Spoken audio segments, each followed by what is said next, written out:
Kia ora, welcome to Oho Ake Books. My name is Whareus Lysander. What are the three most important places I want to take Oho Ake Books after walking away from writing 13 books in almost 14 years? When I finish Rigmarole by Dick Swab, with Dick Swab, that'll be 13 books in 14 years. I'm about a third of the way through Rigmarole. I haven't quite finished it yet. I've been so busy with social media, with marketing, with making videos, editing podcasts, making podcasts, trying to live a life, eat some food, exercise, do yoga, tai chi, qigong, visit friends, be social. Man, my life's been full on. When I finish Rigmarole, I'm not sure if I'm going to be able to have time to be able to do any more books. I'm blogging still, researching blogs. I'm too busy to be able to do all of this. I need to clone myself. But the three places I want to take Oho Ake Books, the most important places. Every book that I wrote, everything that I've written in all my books, everything is incredibly visual. Everything that I've written is for comics, graphic novels, number one. So everything that I've written in my books, my short stories, my novels, I've always had the vision of creating graphic novels and comics from all of my books. When I was a kid, I grew up with comics. That was my escape. Marvel Comics, 2000 ADs, and some graphic novels too, but I was really into comics. And this is where my energy would be channeled into because of the situation of my childhood, which was very traumatic. My escape was my imagination from my trauma, from my situation I was living in. So I would escape into comics, and I had lost in characters. And my favourite character was the Incredible Hulk, because the anger that I felt as a child, and the frustration that I felt, that character, Bruce Banner's character, I totally identify with the fact that the Hulk could become this raging, most powerful, invincible force. So for me, comics were the place where I would go to. With all my books, like I said before, this is where I wanted to take them. Visually into the arena where I could have amazing artists and comic creators and graphic novel creators take my work and then begin to storyboard it. Number two, TV and film. With the advent of creating graphic novels and comics from my books, it's quite normal to go from there, proceed from there to TV and film.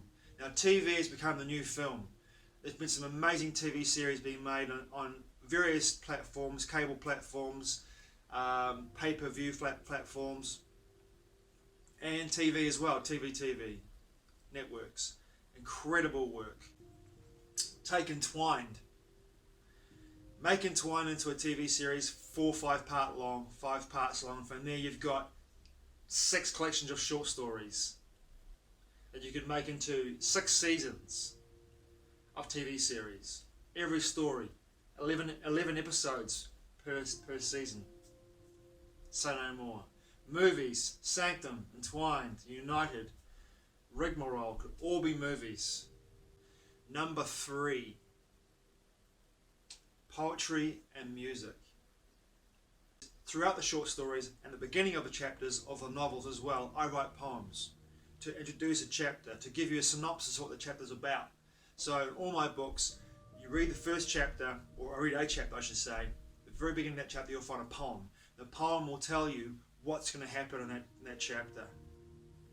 I've done it in a poetic sense. In my short stories, the poems intersperse between the short story paragraphs sometimes in order to convey emotion, in order to convey feeling, in order to convey a visual interpretation of what's going to happen in the next part of that short story.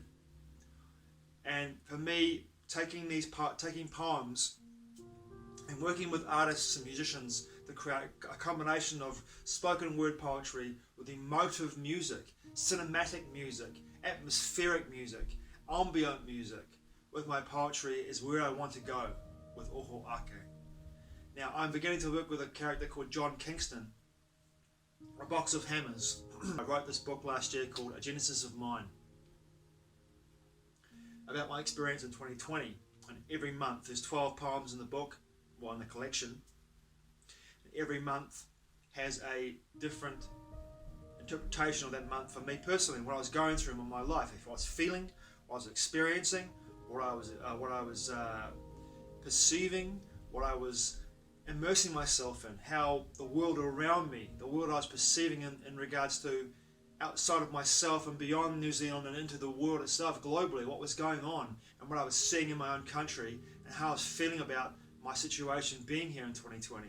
All of that emotive, incredibly powerful, creative force is in that book with 12 poems. And I want to make that into a musical odyssey with emotive music to go with the poems, to create a amalgamation of music and poetry, spoken word, where we convey together the whole creative amalgamation of these two forms of art and creativity and expression, and move that forward. Thanks for watching, I truly appreciate it. Mā te oa. I'll see you all again soon.